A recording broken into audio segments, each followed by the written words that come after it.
JDS ಅದ್ಧೂರಿ ಆಗಿರುವಂತಹ ಒಂದು ಸಮಾರಂಭವನ್ನು ಮಾಡುತ್ತೆ. ಈ ಅದ್ಧೂರಿ ಸಮಾರಂಭದ ಉದ್ದೇಶ ಏನಿತ್ತು ಅಂತಂದ್ರೆ 25 ವರ್ಷ ಜೆಡಿಎಸ್ ತನ್ನ ಕೆಲಸಗಳನ್ನ ತುಂಬಾ ಚೆನ್ನಾಗಿ ಮಾಡ್ಕೊಂಡು ಹೋಗಿದೆ. ಬೆಳ್ಳಿ ಹಬ್ಬದಲ್ಲಿ ತುಂಬಾ ಚೆನ್ನಾಗಿದ್ದೇವೆ ಅನ್ನುವಂಥದ್ದು ಒಂದ್ ಕಡೆಗಾದ್ರೆ, ಇನ್ನೊಂದು ಕಡೆ GBA ಎಲೆಕ್ಷನ್ಗೆ ನಾವು ರೆಡಿ ಆಗಿದ್ದೇವೆ, ಯಾವುದೇ ಕ್ಷಣದಲ್ಲಿ ಬೇಕಾದ್ರೂ GBA ಎಲೆಕ್ಷನ್ಗೆ ನಾವು ಸಿದ್ಧವಾಗಿದ್ದೇವೆ, ನಾವು ಒಂದಿಷ್ಟು ಸ್ಟ್ರಾಟಜಿಗಳನ್ನ ಮಾಡ್ಕೊಂಡಿದ್ದೇವೆ ಅಂತ ಹೇಳಿ ಅಬ್ಬರಿಸಿ ಬೊಬ್ಬಿರ್ದಿದ್ದಾರೆ. ಹಾಗಾದ್ರೆ ಏನೆಲ್ಲ ಮಾತನಾಡಿದ್ರು, ಇವತ್ತಿನ ಸಮಾವೇಶ ಯಾವ ರೀತಿ ಇತ್ತು ಅನ್ನುವುದ್ರ ಬಗ್ಗೆ ಅಪ್ ಟು ಡೇಟ್ ನೋಡ್ತಾ ಹೋಗೋಣ. ಇದೇ ಹೊತ್ತಿನ ಸ್ಪೆಷಲ್ ಮೈ ಕೊಡವಿ ನಿಂತ ದಳಪತಿ ನಾನು ಕಾವ್ಯ ಹೆಗಡೆ.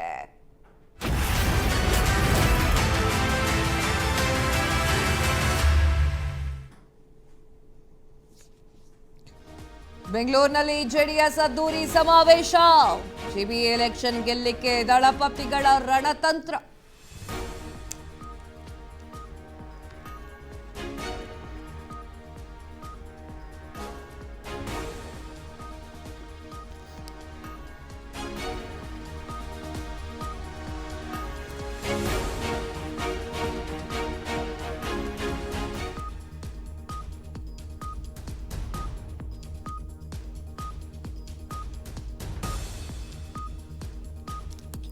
ಬೆಂಗಳೂರಿನಲ್ಲಿ ಜೆಡಿಎಸ್ ಅದ್ದೂರಿ ಸಮಾವೇಶ. GBA ಎಲೆಕ್ಷನ್ ಗೆಲ್ಲಿಕ್ಕೆ ದಳಪತಿಗಳ ರಣತಂತ್ರ. ಜನತಾ ಸಮಾವೇಶದಲ್ಲಿ ದಳಪತಿಗಳ ಶಕ್ತಿ ಪ್ರದರ್ಶನ.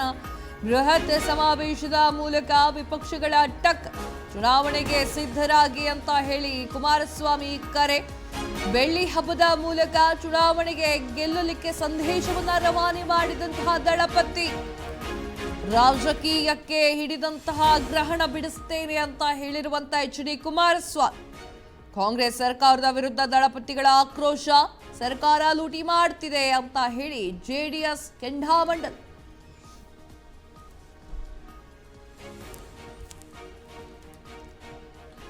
ಎಸ್ ವೀಕ್ಷಕರೇ, ಬೆಂಗಳೂರಿನಲ್ಲಿ ನಡೆದಿರುವಂತಹ JDS ಸಮಾವೇಶ ಸಾಕಷ್ಟು ವಿಚಾರಗಳನ್ನು ಹಂಚಿಕೊಂಡಿದೆ.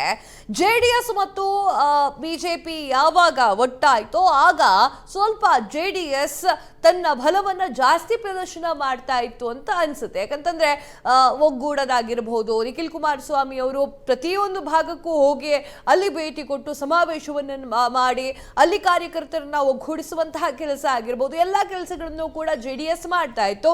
ಈಗಲೂ ಕೂಡ 25ರ ಬೆಳ್ಳಿ ಹಬ್ಬವನ್ನ ಮಾಡ್ಕೊಂಡಿರುವಂತಹ JDS ಸಾಕಷ್ಟು ಸಂದೇಶವನ್ನ ರವಾನೆ ಮಾಡಿದೆ. ಅದರಲ್ಲೂ ಮೊದಲನೇದಾಗಿ JDS ಹೇಳಿರೋದು ಏನು ಅಂತಂದ್ರೆ, ಕಾಂಗ್ರೆಸ್ ಸರ್ಕಾರದ ವಿರುದ್ಧವಾಗಿ ಮಾತನಾಡ್ತಾ ಕಾಂಗ್ರೆಸ್ ಅಲ್ಲಿರುವಂತಹ ಫಾಲ್ಟ್ ಗಳನ್ನ ಎತ್ತಿ ಹೇಳ್ತಾ, ಅದರಲ್ಲೂ ಕೂಡ GBA ಎಲೆಕ್ಷನ್ ಬಗ್ಗೆ ಮಾತನಾಡ್ತಾ GBA ಎಲೆಕ್ಷನ್ ಎಷ್ಟು ಮುಖ್ಯ ಅನ್ನೋದ್ರ ಬಗ್ಗೆ ಕಾರ್ಯಕರ್ತರಿಗೆ ಹೇಳ್ತಾ ಇತ್ತು. ಇನ್ನೊಂದು ವಿಚಾರ ಹೇಳಬೇಕು ಅಂತಂದ್ರೆ, ಇಳಿ ವಯಸ್ಸಿನಲ್ಲಿ 93 ವರ್ಷದಲ್ಲೂ ಕೂಡ ದೊಡ್ಡಗೌಡರು ಬಂದು ಮಾತನಾಡಿದ್ರು, ಸಮಾವೇಶವನ್ನ ಚೆನ್ನಾಗಿ ನಡೆಸಿಕೊಟ್ರು. ಎಲ್ಲೋ ಒಂದು ಕಡೆ GBA ಇಂದ ಶುರು ಮಾಡಿ ತದಾದ ನಂತರ ಮುಖ್ಯಮಂತ್ರಿಯಾಗಿ ಒರಿತಾರೆ ಕುಮಾರಸ್ವಾಮಿ ಅವರು ಅಂತ ಎಲ್ಲೋ ಒಂದ್ ಕಡೆ ಅನಿಸ್ತಾ ಇತ್ತು. ಯಾಕೆ ಮೇಡಮ್ ಹಿಂಗೆ ಹೇಳ್ತಿದ್ದೀರಾ ಅಂತಂದ್ರೆ, ಅಲ್ಲಿ ನಡೆದಿರುವಂತಹ ಭಾಷಣಗಳನ್ನು ನೋಡ್ತಾ ಹೋದ್ರೆ ಮುಂದಿನ ಮುಖ್ಯಮಂತ್ರಿ ಕುಮಾರಸ್ವಾಮಿ ಹಾಗೆ ಇನ್ನೂ ಸಾಕಷ್ಟು ವಿಚಾರಗಳನ್ನ ಹಂಚಿಕೊಡು, ಪ್ರತಿಯೊಬ್ಬರು ಕೂಡ ಅದನ್ನ ಹೇಳ್ತಾ ಇರೋ ಕಾರಣಕ್ಕಾಗಿ ಮುಂದೆ ಬೇರೆಯದ್ದೇ ಒಂದು ಪ್ಲಾನ್ ಮಾಡಿಕೊಂಡಿದ್ದಾರಾ JDS ಅನ್ನುವಂತಹ ಪ್ರಶ್ನೆ ಸರ್ವೇ ಸಾಮಾನ್ಯವಾಗಿ ಮೂಡುತ್ತೆ. ಇದ್ರ ಬಗ್ಗೆ ಮಾತನಾಡಲಿಕ್ಕೆ ಶಂಕರಗೌಡ ಬಿರಾದಾರ BJPಯ ವಕ್ತಾರರು, ಬಾಲಕೃಷ್ಣ ಯಾದವ್ ಅವರು ಕಾಂಗ್ರೆಸ್ ವಕ್ತಾರರು, ಹಾಗೆ ತಿಮ್ಮೇಗೌಡರು JDS ವಕ್ತಾರರು ನಮ್ಮ ಜೊತೆಗಿದ್ದಾರೆ. ಎಲ್ರಿಗೂ ಕಾರ್ಯಕ್ರಮಕ್ಕೆ ಸ್ವಾಗತ. ಎಸ್, ಮೊದಲನೇದಾಗಿ ನಾನು ತಿಮ್ಮೇಗೌಡ್ರನ್ನ ಕೇಳ್ತೀನಿ. ತಿಮ್ಗೌಡ್ರೆ, ಶಾಲ್ ಇವಾಗ ಹಾಕೊಂಡ್ರ? ತಿಮ್ಗೌಡ್ರೆ ಹೇಳಿ, ಇವತ್ತು ನಡೆದಿರುವಂತಹ ಸಮಾವೇಶ ಏನ್ ಅನಿಸ್ತು? ವಕ್ತಾರರಾಗಿ ನೀವೇನ್ ಹೇಳಕ್ ಇಷ್ಟಪಡ್ತೀರಿ? ಮೇಡಮ್, ಇವತ್ತು ಒಂದು ಸಮಾವೇಶ ಜೊತೆಗೆ ಒಂದು ನಮ್ಮ ಪ್ರಾದೇಶಿಕ ಪಕ್ಷ ಕರ್ನಾಟಕದಲ್ಲಿ ನಮ್ಮ ಪಕ್ಷ ಪೂಜ್ಯ ದೇವೇಗೌಡರು ಸ್ಥಾಪನೆ ಮಾಡಿ 25 ವರ್ಷಗಳ ಬೆಳ್ಳಿ ಹಬ್ಬದ ಸಂಭ್ರಮವನ್ನ ಆಚರಿಸ್ತಾ ಇದೆ. ಈ ಸಂದರ್ಭದಲ್ಲಿ ಇವನ ಪಕ್ಷದಲ್ಲಿರ್ತಕ್ಕಂಥ ಪ್ರಾಮಾಣಿಕ ನಿಷ್ಠಾವಂತರ ಏನು ಕಾರ್ಯಕರ್ತರ ಪಡೆ ಇದೆ, ಅದು ಇವತ್ತು ಈ ಹಬ್ಬದ ಸಂಭ್ರಮವನ್ನು ಸಂಭ್ರಮಿಸ್ತಾ ಇದ್ದಾರೆ. ಏನಂತಂದ್ರೆ, ಬೇರೆ ಯಾವುದೇ ಪಕ್ಷ ಇರ್ಬೋದು, ನಾನು ಬೇರೆ ಪಕ್ಷದ ಬಗ್ಗೆ ಮಾತಾಡ್ಲಿಕ್ಕೆ ಹೋಗೋದಿಲ್ಲ. ಆದರೆ ನಮ್ಮ ಪಕ್ಷದ ಬಗ್ಗೆ ಹೇಳ್ಬೇಕಂದ್ರೆ, ಒಂದು ಪ್ರಾದೇಶಿಕ ಪಕ್ಷವನ್ನ ಕಟ್ಟಿ ಅದನ್ನ 25 ವರ್ಷಗಳ ಜೊತೆಗೆ ರಾಜ್ಯದ ಜನತೆ ಜೊತೆ ಸಿಕ್ಕಂತ ಅಲ್ಪ ಸಮಯದಲ್ಲಿ, ಕಡಿಮೆ ಅವಧಿಯಲ್ಲಿ, ಅಧಿಕಾರ ಸಿಕ್ಕಿರ್ತಕ್ಕಂಥ ಕಡಿಮೆ ಅವಧಿಯಲ್ಲಿ ರಾಜ್ಯದ ಅಭಿವೃದ್ಧಿ ಕಡೆ ಗಮನ ಹರಿಸಿ ಜನರ ಮನಸ್ಸನ್ನು ಗೆದ್ದು ಈ ಒಂದು ಪಕ್ಷ ಬೇಕು ನಮಗೆ, ಈ ಪಕ್ಷದಿಂದ ರಾಜ್ಯಕ್ಕೆ, ಜನತೆಗೆ, ಬಡವರಿಗಿರ್ಬೋದು, ಮಹಿಳೆಯರಿರ್ಬೋದು, ವಿದ್ಯಾರ್ಥಿಗಳಿರ್ಬೋದು, ರೈತರಿಗಿರ್ಬೋದು, ಎಲ್ಲರಿಗೂ ಅನುಕೂಲ ಆಗುತ್ತೆ, ಈ ಪಕ್ಷ ನಮಗೆ ಬೇಕು ಅಂತಕ್ಕಂಥ ಒಂದು ಸಂದೇಶದೊಂದಿಗೆ ಇವತ್ತು ಕಾರ್ಯಕರ್ತರು, ಮುಖಂಡರು ಆ ಪಕ್ಷವನ್ನು ಇಲ್ಲಿವರೆಗೂ ತಂದಿದ್ದಾರೆ ಅಂತಂದರೆ ನಮ್ಮ ಪೂಜ್ಯ ದೇವೇಗೌಡರ ಕಟ್ಟಿದಂಥ ಪಕ್ಷ ಕುಮಾರಣ್ಣನವರ ಮಾರ್ಗದರ್ಶನದಲ್ಲಿ ಇದೆ ಅಂತಂದರೆ ಅದು ನಮ್ಮೆಲ್ಲರಿಗೂ ಕೂಡ ಸಂಭ್ರಮ. ಅದೇ ಜೊತೆ ನಮ್ಮ ರಾಜ್ಯದ ಜನತೆ ಕೂಡ ಇವತ್ತು ಸಂಭ್ರಮಿಸ್ತಾ ಇದ್ದಾರೆ ಅಂತೇಳಿ ನಾನು ಹೇಳಲಿಕ್ಕೆ ಇಷ್ಟಪಡ್ತೇನೆ. ಓಕೆ, ಶಂಕರ್ ಗೌಡ್ರೆ, ಎಲ್ಲೋ ಒಂದು ಕಡೆ ಸರಿಯಾಗಿದ್ದ ರೀತಿಯಲ್ಲಿ ಕಾರ್ಯಕರ್ತರನ್ನ ಒಗ್ಗೂಡಿಸಿ ಕಾರ್ಯಕರ್ತರ ಜೊತೆಗೆ ಮಾತುಕತೆಗಳನ್ನ ನಡೆಸಿ JDS ಇನ್ನೂ ತುಂಬಾ ಪ್ರಬಲವಾಗಿ ಬೆಳೆದುಕೊಳ್ತಾ ಇದೆ. ಇದೇನಾದ್ರೂ ಬಿಜೆಪಿಗೆ ಮೈನಸ್ ಆಗತ್ತಾ, ಏನ್ ಕತೆ? JDS ಪ್ರಬಲ ಆದಷ್ಟು ಬಿಜೆಪಿನೂ ಸ್ಟ್ರಾಂಗ್ ಆಗುತ್ತೆ. ಯಾಕಂದ್ರೆ ಅವ್ರು ನಮ್ಮ NDA ಅಲಯನ್ಸ್ ಆಗಿದ್ದಾರೆ. ಯಾವುದೇ ಒಂದು ರಾಜಕೀಯ ಪಕ್ಷಕ್ಕೆ ಸಮಾವೇಶಗಳು ಒಂದು ಎನರ್ಜಿ ನೀಡುತ್ತೆ, ಬೂಸ್ಟ್ ನೀಡುತ್ತೆ, ಕಾರ್ಯಕರ್ತರಿಗೆ ಮನಸ್ಥೈರ್ಯವನ್ನು ಜಾಸ್ತಿ ಮಾಡುತ್ತೆ. ಹಾಗಾಗಿ ಅವ್ರ ಪಕ್ಷ 25 ವರ್ಷ ಪೂರ್ಣಗೊಂಡಿದೆ ಇವತ್ತು. ಅವರೆಲ್ಲರಿಗೂ ಅಭಿನಂದನೆಗಳು, JDS ಅವ್ರಿಗೆ ಅಭಿನಂದನೆಗಳು. ಹಾಗಾಗಿ ಅವ್ರು ಮಾಡಲಿ ಒಳ್ಳೆ ರೀತಿಯಲ್ಲಿ, ಅವ್ರ ಶಕ್ತಿ ಬಂದಷ್ಟು ಬಿಜೆಪಿಗೂ ಶಕ್ತಿ ಬರುತ್ತೆ. ನಾವು ಜೊತೆಗೆ ಸೇರಿ ಇನ್ನೂ ರಾಜ್ಯದಲ್ಲಿ ಶಕ್ತಿವಂತರಾಗ್ತೀವಿ. ಕೊನೆ MP ಚುನಾವಣೆಯಲ್ಲಿ ನೋಡಿದೀವಿ, ದೊಡ್ಡ ಪ್ರಮಾಣದಲ್ಲಿ ಜನ JDS ಮತ್ತು ಬಿಜೆಪಿ NDA ಅಲಯನ್ಸ್ಗೆ ಮತ ನೀಡಿದ್ದಾರೆ. ಸೊ ಹಾಗಾಗಿ ನಾವು ಅದನ್ನ JDS ಬೆಳೆಯೋದ್ರಿಂದ ಬಿಜೆಪಿಗೆ ಯಾವುದೇ ರೀತಿ ತೊಂದರೆ ಇಲ್ಲ. ಅದು ಬಿಜೆಪಿ ಮತ್ತು JDS ಒಂದಾದಷ್ಟು ಕಾಂಗ್ರೆಸ್ಸು ಅದರ ಶಕ್ತಿ ಕಳ್ಕೊಳ್ಳುತ್ತೆ ಅಂತ ನಾನು ಹೇಳಲಿಕ್ಕೆ ಇಷ್ಟಪಡ್ತೇನೆ.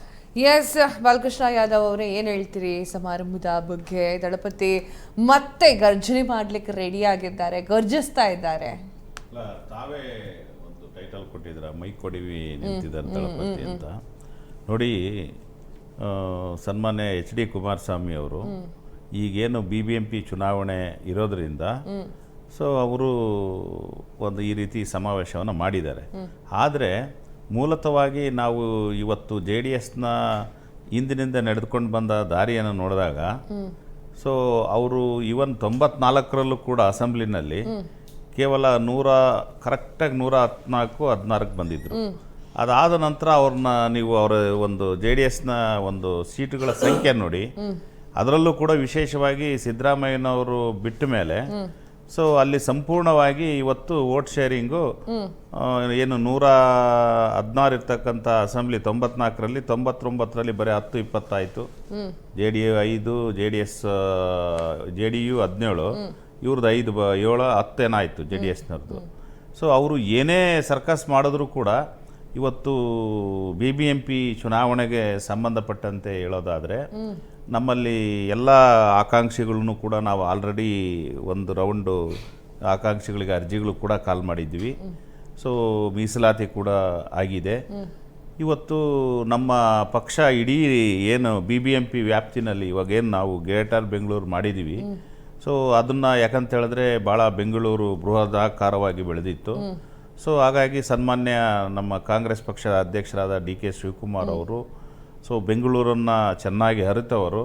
ಹಾಗಾಗಿ ನಾವು ಭಾಗಗಳಾಗಿ ಮಾಡಿ ಸೊ ಆ ಮುಖೇನ ಒಂದು ಏನು ಸ್ಟ್ರಾಂಗ್ ಲೋಕಲ್ ಬಾಡಿ ಏನಿದೆ GBA, ಸೊ ಅದನ್ನು ಸುಮಾರು 1 ಕೋಟಿ ಕಡೆ ಒಂದು ಭಾಷಣದಲ್ಲಿ ಹೇಳ್ತಾರೆ, ಮೋದಿ ನೋಡಿ ಕಲಿಬೇಕು ಎಲ್ರು ಅಂತ ಹೇಳಿ ದಳಪತಿಗಳು ಮಾತನಾಡುವಾಗ.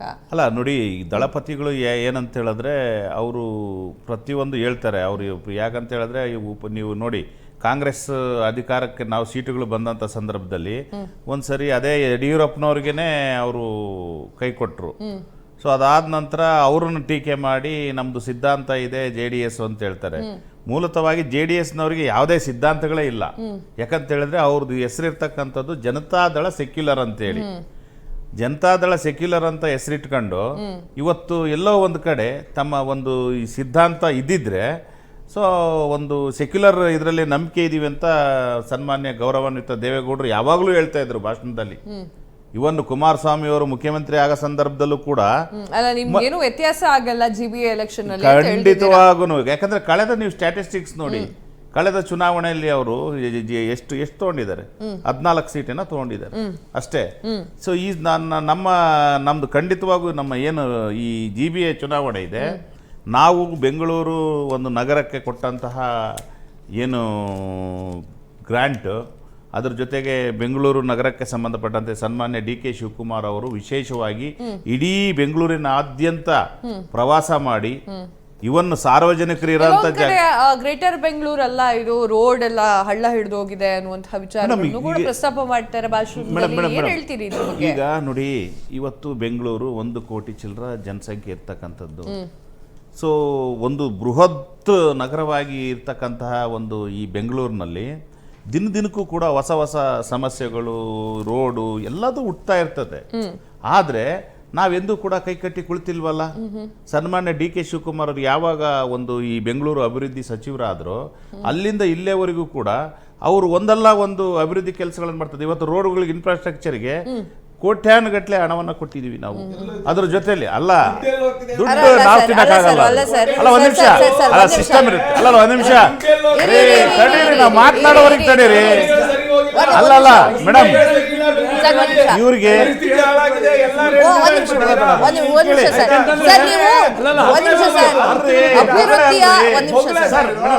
ಇವರು JDS-ನವರಿಗೆ ಸಿದ್ಧಾಂತಗಳೇ ಇಲ್ಲ. ಬಿಜೆಪಿ ಅವರಿಗೂ ಕೂಡ ಅವರು ಏನು ಸಂದರ್ಭ ಬಂದಾಗ JDS ಜೊತೆಗೆ ಸರಿ ಹೋಗ್ತಾರೆ, ಅವ್ರ ಅಣ್ಣ ತಮ್ಮ ಅಂತ ಹೇಳ್ತಾರೆ. ಯಾರು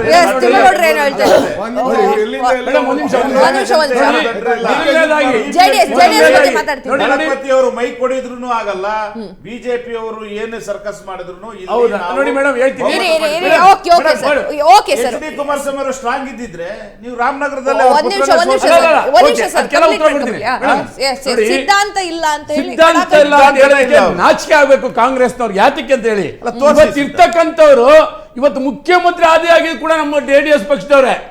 ಹಾಗಾದ್ಮೇಲೆ ಯಾಕೆ ಇಟ್ಕೊಂಡಿದ್ದೀರಿ ನೀವು? ಯಾಕೆ ಮುಖ್ಯಮಂತ್ರಿ ಮಾಡಿದಿರಾ? ಕಾಂಗ್ರೆಸ್ ಅವರು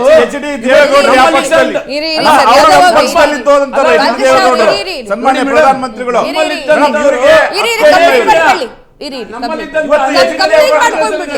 ಪ್ರಧಾನಮಂತ್ರಿ ನೋಡಿ ಮೇಡಮ್, ನಮ್ಮಲ್ಲಿದ್ದಂತ ಅನೇಕ ಜನರು ನಮ್ಮಲ್ಲಿ ಬೆಳೆದು ಅಲ್ಗೋಗಿ ಇವತ್ತು ಇದ್ದಾರೆ. ಇರ್ಲಿ, ಆದ್ರೆ ಅವ್ರನ್ನೆಲ್ಲ ಇಟ್ಕೊಂಡ್ ಯಾಕೆ ಮಾಡ್ತಾ ಇದೀರಿ? ಮತ್ತೆ ಮೂಲ ಕಾಂಗ್ರೆಸ್ಸಿಗರು ಎಲ್ಲೋದ್ರು? ಇವತ್ತು ಅವರೆಲ್ಲ ಪಾಪ ಒಂದ್ ಕಡೆ ಮೂಲಲ್ಲಿ ಕೂತಿದ್ದಾರೆ. ಇವ್ರನ್ನ ಬಿಟ್ಬಿಟ್ಟು ಸಿದ್ಧಾಂತ ಇಲ್ಲ ಅಂತಂದ್ರೆ ಮತ್ತೆ ಯಾರಿಂದ ಸಿದ್ಧಾಂತ ಇದೆ ಇದು? ನೋಡಿ ಮೇಡಮ್, ಈ ಸಿದ್ಧಾಂತ, ಸಂವಿಧಾನ ಇದೆಲ್ಲ ಕೂಡ ಕಾಂಗ್ರೆಸ್ ಬರೀ ಹೇಳ್ಕೊಳ್ಳೋದು ಮಾತ್ರ ಬಿಟ್ರೆ ಬೇರೆ ಏನಿಲ್ಲ. ಕಾಂಗ್ರೆಸ್ಗೆ ಮೂರಿಲ್ಲ, ಸಿದ್ಧಾಂತನೂ ಇಲ್ಲ, ಕೇಡರು ಇಲ್ಲ, ಲೀಡರ್ ಇಲ್ಲ. ಕರ್ನಾಟಕದಲ್ಲಿ ರಾಷ್ಟ್ರೀಯ ವಿಚಾರದಲ್ಲಿ ಇಟ್ಕೊಂಡು ಮಾತಾಡ್ತೀನಿ. ಕರ್ನಾಟಕದಲ್ಲಿ ಸಿದ್ದರಾಮಯ್ಯನವರಿಂದ ಸ್ವಲ್ಪ ಪಕ್ಷ ಬದುಕಿದೆ ಹೊರತು ಮತ್ತೇನಿಲ್ಲ. ಇದು ವಾಸ್ತವ ಪರಿಸ್ಥಿತಿ. ಇವ್ರಿಗಿರೋದು ಒಂದೇ ಸಿದ್ಧಾಂತ, ನೆಹರು ಮನೆತನದ ಚಾಕ್ರಿ ಮಾಡೋದೊಂದೇ ಸಿದ್ಧಾಂತ. ಅದನ್ನ ಬಿಟ್ಟು ಇವ್ರಿಗೆ ಬೇರೆ ಎಂತದೂ ಇಲ್ಲ. ಒಂದೇ ಒಂದು ಪರ್ಸೆಂಟ್ ಇಲ್ಲ.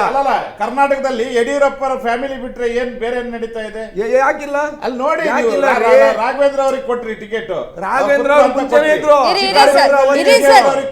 ಇವಾಗ ಮಾತನಾಡ್ತಾ ಇರೋದು GBA ಎಲೆಕ್ಷನ್ ವಿಚಾರವಾಗಿ. GBA ಎಲೆಕ್ಷನ್ ನಲ್ಲಿ ನಾವು ರೆಡಿ ಇದ್ದೀವಿ ಎಲೆಕ್ಷನ್ಗೆ ಅಂತ ಹೇಳಿ ದಳಪತಿಗಳು ಹೇಳ್ತಾ ಇದ್ದಾರೆ. ಎಲ್ಲೋ ಒಂದ್ ಕಡೆಗೆ ಬಿಜೆಪಿಗರನ್ನ ಕನ್ಸಿಡರ್ ಮಾಡ್ತಾ ಇಲ್ವಾ ಅನ್ನುವಂತಹ ಪ್ರಶ್ನೆ ಕೂಡ ಸರ್ವೇ ಸಾಮಾನ್ಯವಾಗಿ ಹೇಳ್ತಾ ಇದೆ. ಎಸ್ ತಿಮ್ಮೇಗೌಡ್ರು ಹೇಳಿ.